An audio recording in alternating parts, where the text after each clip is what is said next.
बिस्मिल्लाहिर्रहमानिर्रहीम। या अली मदद, नूरम मुबीन, यानी अल्लाहनी पवित्र रस्सी, इस्माइली इमामोनो ज्वलंत इतिहास, एपिसोड 11। हज़रत मौलाना इमाम शाह इस्माइल अलैहिस्सलाम हिजरी सन 148 થી 158। हजरत इमाम शाह इस्माइल अलैहिस्सलाम हिजरी सन 148માં ઇમામતની મસનદ ઉપર બિરાજમાન થયા હતા। આપનું પૂરું નામ ઇસ્માઇલ મુહમ્મદ હતું અને અલ મક્તુમ તરીકે જાણીતા થયા હતા। હઝરત ઇમામ શાહ ઇસ્માઇલ अलैहिस्सलामના માતુશ્રી હઝરત હસન अलैहिस्सलामના પુત્રની પુત્રી હઝરત ફાતિમા હતા। હઝરત ઇમામ શાહ ઇસ્માઇલ अलैहिस्सलाम ઉપર આપના પિતાશ્રી ઘણો પ્યાર રાખતા હતા। આપ ઘણા ખૂબસૂરત હતા। આપના પિતાના સમયમાં જ જાનશીન તરીકે સઘળું ધાર્મિક કાર્ય ઉકેલતા હતા। ધર્મના મૂળ તત્વો વિશેનું આપનું ઊંડું જ્ઞાન, સરળ પ્રકૃતિ, ઊંચા સદ્ગુણો અને સ્વાભાવિક વિલક્ષણતાએ પ્રજા સમૂહનો પ્રેમ ખેંચી લીધો હતો। અસંખ્ય લોકો હઝરત ઇમામ ઇસ્માઇલ अलैहिस्सलाम પાસેથી ધર્મબોધ મેળવી આત્મિક લાભ પ્રાપ્ત કરતા હતા। હઝરત ઇમામ ઇસ્માઇલ સલમિયામાં હઝરત ઇમામ ઇસ્માઇલ अलैहिस्सलामની લોકપ્રિયતા અને જનસમૂહનું ખેંચાણ અબ્બાસી ખલીફ મંસૂરને ખૂંચવા લાગ્યું। વળી આપના પિતાશ્રીએ આપના પર નસ કરેલી હોવાનું સાંભળતા ખલીફ વધારે રોષે ભરાયો અને પિતા પુત્રનો ઘાત કરવા માટે જુદા જુદા શખ્સો રોક્યા। એ લોકોએ ઇમામતની સતામણી ચાલુ કરી અને આપના પ્રાણને હાનિ પહોંચાડવા માટે તક શોધી રહ્યા હતા। હઝરત ઇમામ જાફર સાદિક अलैहिस्सलामને આ બાતમી મળતા હઝરત ઇમામ ઇસ્માઇલ अलैहिस्सलाમને સીરિયા તરફ ગુપ્તપણે રવાના કર્યા અને હઝરત ઇસ્માઇલ अलैहिस्सलाમે શામના ઇલાકામાં આવેલા સલમિયા નામના સ્થળે આવી મુકામ કર્યો। હઝરત ઇસ્માઇલના ગુપ્ત રીતે મદીના મૂકી ચાલ્યા જવાથી કોઈ કહેવા લાગ્યા કે આપ બીમારીના સબબે બહાર નીકળતા નથી। ઘણાઓ રાજદ્વારી કારણ આપવા લાગ્યા। એકંદરે ઘણી અફવાઓ ઉડવા લાગી, જેથી ખલીફ મંસૂર છેડાયો અને ચાંપતી તપાસ કરાવી, પરંતુ કશી બાતમી મળી નહીં। ઇમામતના અન્ય દાવેદારો હઝરત ઇમામ ઇસ્માઇલ अलैहिस्सलाम સલમિયામાં શાંતિથી વસવાટ કરી રહ્યા હતા। એ દરમિયાન મદીનામાં ઇમામતનો દાવો કરનારા કેટલાક શખ્સો બહાર આવ્યા, જેઓમાં હઝરત ઇમામ શાહ ઇસ્માઇલ अलैहिस्सलामના નાના ભાઈ હઝરત મૂસા કાઝીમ ઉપરાંત બીજાઓ પણ હતા। આ વિશે એ વખતે ઇસ્લામી જગતમાં કેવું વાતાવરણ પ્રવર્તી રહ્યું હતું તેની ટૂંક વિગત અત્રે આપવી સ્થાને લખાશે। હઝરત ઇમામ જાફર સાદિક अलैहिस्सलामના બીજા ફરઝંદ હઝરત મૂસા કાઝીમે પણ ઇમામતનો દાવો કર્યો। તેમને પણ અબ્બાસી ખલીફે પોતાની પાસે તેડાવી કેદ કર્યા। તેમણે પોતાની ઉંમરનો મોટો ભાગ કેદખાનામાં ગાળ્યો હતો। રજબ માસની 25મી શુક્રવારના દિને બંદીખાનામાં ખલીફે મોકલેલી ઝેર ભેળવેલી દ્રાક્ષના આહારથી એમનું અવસાન થયું હતું। ઇસ્માઇલીઓથી જુદું પડેલું હઝરત મૂસા કાઝીમને માનનારું આ ટોળું મુસવિયાના નામે ઓળખાયું।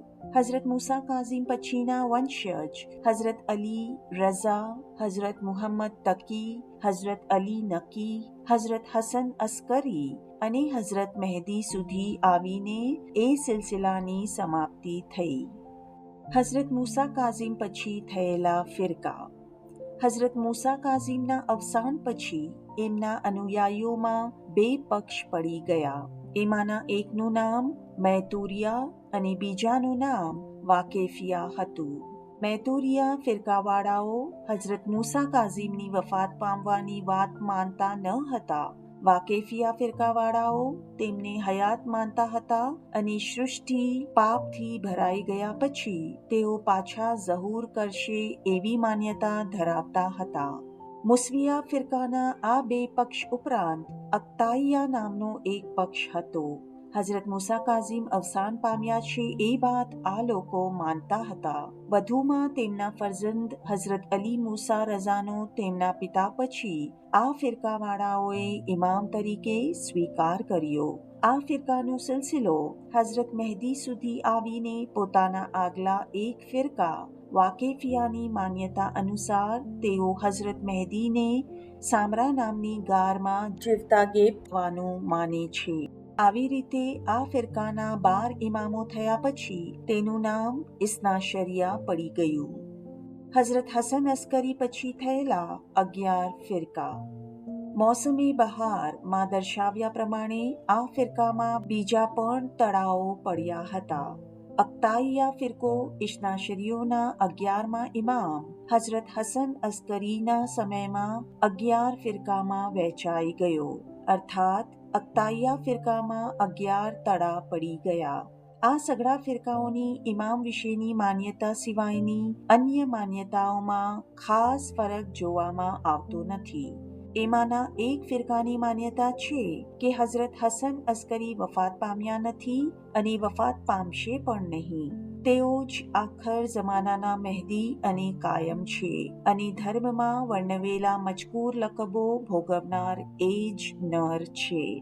બીજા એક ફિરકાની માન્યતા છે કે તેઓની વફાત થઈ છે પણ પાછા જીવતા થઈ ફિસાદને દૂર કરશે. તેમના પછી બીજો કોઈ ઇમામ થઈ શકે નહીં.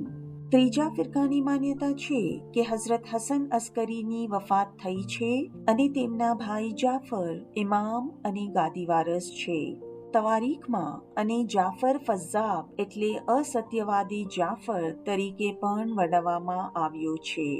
ચોથા ફિરકાની માન્યતા છે કે હઝરત હસન અસ્કરીની વફાત થઈ છે એ વાત બરાબર છે, પરંતુ તેઓ ખરેખર ઇમામ નહીં પણ ઇમામનો લકબ ધરાવતા હતા અને તેમના ભાઈ જાફર ખરા ઇમામ છે. હઝરત હસન અસ્કરીની ઇમામત નિર્વશતાને કારણે ખરી ઠરતી નથી અને તેમના નામને ફક્ત ઇમામ તરીકે સંડોવવામાં આવે છે. પાંચમા ફિરકાની માન્યતા છે કે હઝરત હસન અસ્કરીની વફાત થઈ છે. એમની ઇમામતની માન્યતા માટે આપણે દોષપાત્ર આ કારણે છીએ કે તેઓ વાસ્તવિક ઇમામ ન હતા. વાસ્તવિક ઇમામ તો તેમના સંતાનવાળા ભાઈ મુહમ્મદ છે. છઠ્ઠા ફિરકાની માન્યતા છે કે હઝરત હસન અસ્કરી પોતાની પાછળ પુત્ર મૂકી ગયા છે. તેમની વફાત પહેલા 2 વર્ષ ઉપર તેનો જન્મ થયો છે. આ પુત્ર હઝરત હસન અસ્કરીના ભાઈ જાફર અને તેના અનુયાયીઓની બીકથી ગેબ છે અને તે જ છેલ્લા સમયનો મહેદી છે. સાતમા ફિરકાની માન્યતા છે કે હઝરત હસન અસ્કરીના દીકરા એમની વફાત પછી 8 મહિને જન્મ્યા હતા. તેમના જીવનમાં આ રીતે પુત્ર જન્મ થયાની વાત સાચી નથી. આઠમા ફિરકાની માન્યતા છે કે હઝરત હસન અસ્કરીની વફાત ચોક્કસ થઈ છે એમાં જરાય શંકા નથી અને તેમની કોઈ ઔલાદ નથી, તેથી તેમના બાદ કોઈ ઇમામ નથી. હવે સૃષ્ટિનો રહેનુમા ખુદા એકલો જ છે. નવમા ફિરકાની માન્યતા છે કે હઝરત હસન અસ્કરી વફાત પામ્યા છે, પરંતુ બુદ્ધિની કલ્પના અનુસાર એમના ફરજંદ હોવા જોઈએ, નહીં તો આ જગત ઇમામ વિના વ્યવસ્થિત દીઠામાં આવે નહીં. દસમાની માન્યતા છે કે હઝરત હસન અસ્કરી વફાત પામ્યા છે.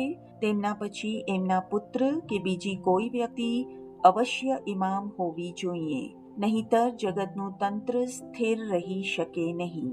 11મો ફિરકો એમ માને છે કે હઝરત હસન અસ્કરીની વફાત થઈ છે તે બાદ તેમના ફરજંદ ઇમામ છે, જેઓ દુશ્મનોની પ્રબળતાને લઈ ગેબ થયા છે અને જગત જુલ્મથી ભરાઈ જતા પાછા જાહેર થઈ જહાદ કરી પુનઃ ધર્મની સ્થાપના કરશે. આ 11મો ફિરકો ઇશ્નાશરી નામે ચાલુ થયો હતો. હસન અસ્કરીની 28 વર્ષની વયે હિજરી સન 261માં વફાત થઈ હતી. હઝરત ઇમામ ઇસ્માઇલ અલૈહિસ્સલામના ભાઈ અબ્દુલ્લા અલ ફતેહને એક ટોળાએ ઇમામ માન્યા, પરંતુ અબ્દુલ્લા પોતાના પિતાશ્રી હઝરત ઇમામ જાફર સાદિક અલૈહિસ્સલામ પછી કેવળ 70 દિવસ હયાત રહ્યા હતા. એમને ઇમામ તરીકે માનનારા ફતહિયા કહેવાયા. હઝરત ઇમામના એક અન્ય પુત્ર મુહમ્મદની એક ટોળાએ ઇમામત સ્વીકારી, જેઓ સમનિયા તરીકે ઓળખાયા હતા.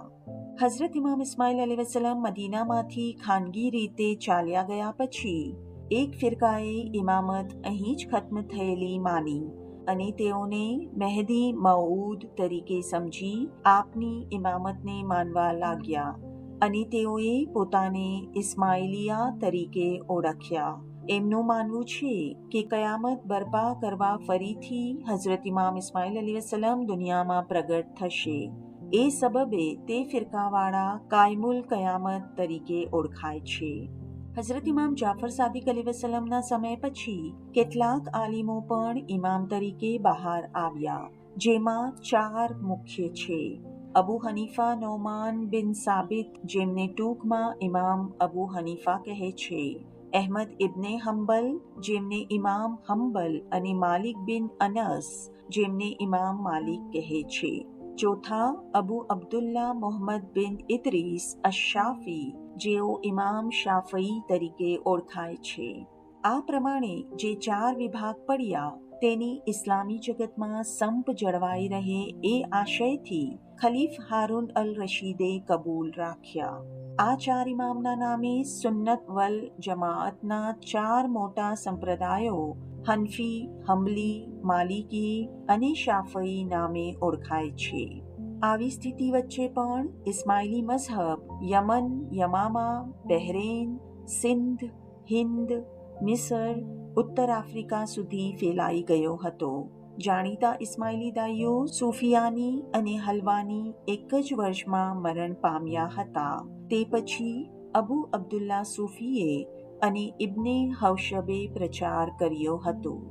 હઝરત ઇમામ ઇસ્માઇલ પર નસ. હઝરત ઇમામ ઇસ્માઇલ અલૈહિસ્સલામ માટે ખાજા અલાઉદ્દીન અતા માલિક જુવેની કૃત તારીખે જહાંગુશા અને મોહમ્મદ કાસિમ ફરિશ્તા કૃત તારીખે ફરિશ્તા માં નસની વાતનો સ્વીકાર કરવામાં આવ્યો છે. આ ઉપરાંત અરબી ઐતિહાસિક ગ્રંથ અસરારુન નુક્તામાં લખેલું છે કે જ્યારે હઝરત ઇમામ જાફર સાદિક અલૈહિસ્સલામની જિસ્માની તબિયત લથડવા લાગી ત્યારે આપે પોતાના અનુયાયીઓમાંના વિશ્વાસુ લોકો અને કુટુંબીજનોને બોલાવી આપના પૂર્વે થઈ ગયેલા ઇમામો પેઠે હઝરત ઇમામ શાહ ઇસ્માઇલને ઇમામતની નસ કરી જાહેર રીતે ઇમામત સોંપી હતી. વળી હઝરત ઇમામ જાફર સાદિક અલૈહિસ્સલામે એક વેળા હઝરત શાહ ઇસ્માઇલની રૂબરૂમાં પણ લોકોને ફરમાવ્યું હતું કે ઇસ્માઇલ મારી બાદ ઇમામ છે અને જે તમોએ મારા પાસેથી ઇલ્મ ગ્રહણ કર્યું છે એ જ તમો ઇસ્માઇલ પાસેથી ગ્રહણ કરી શકશો.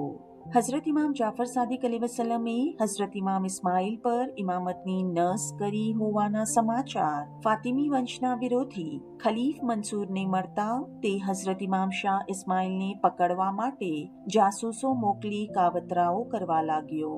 કેટલાક ઇતિહાસકારોના કથન અનુસાર ખલીફે હઝરત ઇમામ શાહ ઇસ્માઇલ અલૈહિસ્સલામને પોતાની રાજધાની બગદાદ તરફ મોકલી આપવા હુકમ કર્યો. આવી સ્થિતિ વચ્ચે હઝરત ઇમામ શાહ ઇસ્માઇલ અલૈહિસ્સલામ સુખચેનથી પોતાનું કાર્ય કરી શકે તેટલા માટે હઝરત ઇમામ જાફર સાદિકે આપશ્રીને મદીનામાંથી છુપી રીતે રવાના કરી શાહ ઇસ્માઇલ વફાત પામ્યા એવું જાહેર કરી જનાઝાની એક ફક્ત જાહેરી દેખાવ પૂરતી યુક્તિ કરી હતી. વખતો વખત હઝરત ઇમામ જાફર સાદિક ફરમાવતા કે વલ્લાહ, ઇસ્માઇલની જુદાઈથી મને બહુ લાગી આવતું નથી, કારણ કે મેં મારો કોલ પૂરો કર્યો છે. હઝરત ઇમામ જાફર સાદિકે પોતાના વારસદાર કોને નિમ્યા તેની તપાસ કરવા આવનારા જાસૂસોએ ખલીફને હઝરત ઇમામ ઇસ્માઇલની યુક્તિપૂર્વક જાહેર કરાયેલી વફાતના સમાચાર આપતા તે ચિંતા મુક્ત બન્યો. હઝરત ઇમામ ઇસ્માઇલ બસરામાં. હઝરત ઇમામ ઇસ્માઇલ અલૈહિસ્સલામે થોડા દિવસ બસરામાં દેખાવ દીધો. આપ પોતાની ઇમામતની શક્તિ વડે બસરાના રોગીઓને શફા આપી સાજા કરતા હતા. એક દિવસે લકવાની બીમારીથી અપંગ થઈ ગયેલો 60 વર્ષનો એક વૃદ્ધ બસરાની બજારમાં પોતાની દુકાનમાં દ્વારે ખજૂરીના પાંદડાના કંડિયા ગૂંથી રહ્યો હતો. બાજુમાંથી હઝરત ઇમામ ઇસ્માઇલ પસાર થતા લોકો આપનું સન્માન કરવા લાગ્યા. આ જોઈને પેલો અપંગ હઝરત ઇમામ જાફર સાદિક અલૈહિસ્સલામનો અનુયાયી હોવાથી હઝરત ઇમામ ઇસ્માઇલ અલૈહિસ્સલામને કહેવા લાગ્યો, હે આલે નબી, મારા તરફ આપના હાથો લંબાવો. હઝરત ઇમામ ઇસ્માઇલ અલૈહિસ્સલામે તે શખ્સનો હાથ પકડી દુકાન પરથી ઉતારી પોતાના સાથે થોડેક સુધી ચલાવીને તેનો હાથ છોડી દેતા તે સાજો થઈને દોડતો દુકાન પર બેસી ગયો. આ જોઈને લોકો તે શખ્સને આશ્ચર્ય પામી પૂછવા લાગ્યા, તને સાજો કરી દેનાર એ શખ્સ કોણ છે? તેણે કહી દીધું કે હઝરત મૌલાના શાહ ઇસ્માઇલ અલૈહિસ્સલામ છે. આ બાબતની બહુ જાહેરાત થતાં ઇમામ બસરા છોડી સલમિયા જઈ રહ્યા. હઝરત ઇમામ ઇસ્માઇલ અલૈહિસ્સલામ ફાતિમી વંશના ઇમામ હોવાનો સ્વીકાર વિરોધીઓએ પણ કર્યો હતો, છતાં આપના માટે અપશબ્દો બોલવા ચૂકતા ન હતા. એટલું જ નહીં, પરંતુ આપના શાહઝાદા હઝરત ઇમામ મુહમ્મદ બિન ઇસ્માઇલ અલૈહિસ્સલામને નિર્વશસિદ્ધ કરવા માટે આકાશ પાતાળ એક કરતા હતા. પરંતુ કંદહાર અને ખુરાસાનમાં ઇસ્માઇલી મઝહબના બહોળા પ્રચારે એ બનાવટી વાતોને તોડી પાડી હતી. સલમિયામાં નિવાસ. હઝરત ઇમામ ઇસ્માઇલ અલૈહિસ્સલામના સલમિયામાં નિવાસ પછી આપે ઇસ્માઇલી મઝહબની ફિલસૂફી તથા તત્વજ્ઞાનનો કેળવાયેલા દાઈઓ મારફતે પ્રચાર શરૂ કરી દીધો. પૂર્વે થઈ ગયેલા ઇમામો આ જ્ઞાન મઝહબમાં આગળ વધેલા સૂફીઓને જ બક્ષિશ કરતા હતા, જ્યારે હઝરત ઇમામ ઇસ્માઇલ અલૈહિસ્સલામે આમ ઇસ્માઇલીઓમાં પ્રચાર કર્યો. આથી દમિશ્ક, સિરિયા, મિસર અને તેની અતરાફના પ્રગણામાં ઇસ્માઇલીઓની સંખ્યા પ્રતિદિન વધવા લાગી. 5 વર્ષ જેટલો સમય પસાર થઈ ગયા પછી હિજરી સન 154ના વર્ષમાં બની ફાતિમીઓની દાવત પ્રત્યે લોકોના વધતા જતા પ્રેમના સમાચાર એક ખારજીએ બગદાદ ખાતે અબ્બાસી ખલીફને પહોંચાડ્યા. આ સમયમાં બગદાદ અબ્બાસીઓનું પાટનગર હતું. આ નગરમાં પૂર્વે નૌશિરવાને આદિલ રાજ્ય કરી ગયો હતો. તેના રાજ્યકાળ દરમિયાન બગદાદનું નામ બાગે-દાદ અર્થાત ફરિયાદ સાંભળવાનો બગીચો હતો. પાછળથી અપભ્રંશ થઈને બગદાદ થયું છે. ઇસ્માઇલી મઝહબનો પ્રચાર અને મિશનની સ્થાપના. હઝરત ઇમામ જાફર સાદિક અલૈહિસ્સલામના સમયથી જ સૂફિયાની અને હલવાની નામના બાહોશ દાઈઓને અન્ય દેશો ભણી મોકલી દાવતના કાર્યની શરૂઆત તો થઈ ચૂકી હતી, પરંતુ હઝરત ઇમામ ઇસ્માઇલ અલૈહિસ્સલામે ધર્મોપદેશ અર્થે ધોરણસરની યોજના ઘડી તેને વ્યવસ્થિત બનાવી. ઉપરાંત નાયબો અને દાઈઓ નિમ્યા, જેઓ મઝહબનો પ્રચાર અને દાઈ મંડળની અન્ય ગોઠવણો કરવામાં મશગુલ રહેતા હતા. હઝરત ઇમામની મુલાકાત પણ આ નાયબો અને દાઈઓ મારફતે થઈ શકતી હતી.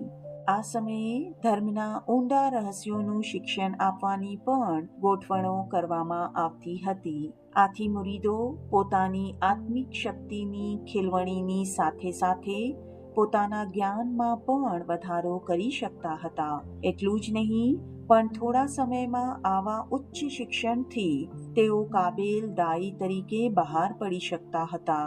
આ તત્વજ્ઞાન અને ધર્મના ઊંડા રહસ્યોનું શિક્ષણ મેળવવા આવનાર શખ્સની લાયકાત તરફ ખાસ ધ્યાન રાખવામાં આવતું હતું. આવી જાતનું જ્ઞાન મેળવનારાઓને માનનીય અને મોટા અધિકારીઓ તરીકે ગણવામાં આવતા હતા. અબ્દુલ્લાહ બિન મૈમૂન. અબ્દુલ્લાહ બિન મૈમૂન આની તાલીમ આપનાર વડા દાઈ હતા. તેઓ મહાન અસહાબી સલમાન ફારસીના વંશમાંથી ઉતરી આવેલા હતા. એમનું જ્ઞાન પણ ઘણું જ ઉચ્ચ પ્રકારનું હતું. હઝરત ઇમામ જાફર સાદિક અલૈહિસ્સલામના જમાનામાં અબ્દુલ્લાહ પોતે અને તેના પિતા અબુ મૈમૂન બંને ઇમામના આશકો હતા અને તે પછી હઝરત ઇમામ ઇસ્માઇલ અલૈહિસ્સલામ સાથે અબ્દુલ્લાહનો સેવાધારી તરીકે સંબંધ ચાલુ રહ્યો હતો. અંતે તેઓ દાઈ બન્યા હતા અને ઇસ્માઇલી ધર્મના બાબની ઉચ્ચ પદવી ધરાવતા થયા હતા. અબુ મૈમૂન હઝરત ઇમામ મુહમ્મદ બાકિર અલૈહિસ્સલામ તથા હઝરત ઇમામ જાફર સાદિક અલૈહિસ્સલામના ફરમાનો સાંભળનાર તથા તેનો પ્રચાર કરનારા તરીકે ગણાય છે. હઝરત ઇમામ મુહમ્મદ બિન ઇસ્માઇલ અલૈહિસ્સલામના વખતમાં પણ અબ્દુલ્લાહ બિન મૈમૂને ઇસ્માઇલી દાવતના કાર્યમાં અગત્યનો ભાગ ભજવ્યો છે. આ વખતે અસ્કર મુકર્રમ નામનું સ્થળ દાવતનું મુખ્ય કેન્દ્ર હતું. એ સ્પષ્ટ કરવાની જરૂરત છે કે અબ્દુલ્લાહ બિન મૈમૂનના વંશ સાથે ફાતિમી વંશના ઇમામોનો વંશ ઉપજાવી કહાડવાનો કેટલાક હિત શત્રુઓએ પ્રયાસ કર્યો છે, પરંતુ એ હકીકત સત્યથી તદ્દન વેગળી છે. સારાંશ કે હઝરત ઇમામ ઇસ્માઇલ અલૈહિસ્સલામ અને હઝરત ઇમામ મુહમ્મદ બિન ઇસ્માઇલ અલૈહિસ્સલામના સમયમાં અબ્દુલ્લાહ બિન મૈમૂન એક વડા દાઈ હતા. જામો સિફારિયો. આગળ જણાવ્યા પ્રમાણે હઝરત ઇમામ ઇસ્માઇલ અલૈહિસ્સલામની શામ સલમિયા ખાતેની દાવતની હિલચાલ ખલીફ મંસૂરની જાણમાં આવી ત્યારે અશાંત થઈ ઘણી જ ચિંતામાં પડી ગયો. તેણે પોતાના તાબા હેઠળના ગામ દમિશ્કના વાલીને હઝરત ઇમામ ઇસ્માઇલ સંબંધી પોતાને કાંઈ પણ ખબર ન આપવા માટે પત્રમાં ઠપકો લખી હુકમ કર્યો કે હઝરત ઇસ્માઇલ અલૈહિસ્સલામને કેદ કરી મારા તરફ રવાના કરો. દમિશ્કના વાલીને ખલીફ મંસૂરનો પત્ર મળ્યો, પરંતુ તે ઇસ્માઇલી મઝહબનો સ્વીકાર કરી ચૂકેલો હોવાથી તેણે ઇમામને આ વાતની ખબર આપી, જેથી થોડા દિવસ માટે ઇમામ સલમિયાથી બીજે સ્થાને જતા રહ્યા. તે પછી દમિશ્કના વાલીએ ખલીફાને ખબર આપી કે અત્રે ઇમામનો પત્તો મળી શકતો નથી. તમોને દાઈએ ભરમાવ્યા લાગે છે. આ વાત ઠંડી પડ્યા પછી ઇમામ સલમિયા ખાતે પાછા આવી પોતાના કાર્યમાં મશગુલ થઈ ગયા. આપશ્રીએ 10 વર્ષ ઇમામત ભોગવી હિજરી સન 158માં સલમિયામાં જોમો સિફારિયો. આપના જિસ્મ મુબારકને સલમિયા ખાતે જ સુપુર્દે ખાક કરવામાં આવ્યું. હઝરત ઇમામના શાહઝાદાઓ. હઝરત ઇમામ ઇસ્માઇલ અલૈહિસ્સલામના હઝરત મુહમ્મદ બિન ઇસ્માઇલ અને હઝરત અલી બિન ઇસ્માઇલ એમ 2 ફરઝંદો હતા. હઝરત મુહમ્મદ બિન ઇસ્માઇલ આપના કાકા હઝરત મૂસા કાઝિમ અને હઝરત ઇસ્હાકથી ઉંમરમાં મોટા હતા. આપના ભાઈ હઝરત અલી બિન ઇસ્માઇલથી 8 વર્ષ મોટા હતા. હઝરત ઇમામ શાહ ઇસ્માઇલની વફાત પછી ઇમામતની મસનદ ઉપર હઝરત મુહમ્મદ બિન ઇસ્માઇલ બિરાજમાન થયા. હવે પછીનું આપણે આવતા એપિસોડમાં સાંભળીશું. Thank you. યા અલી મદદ.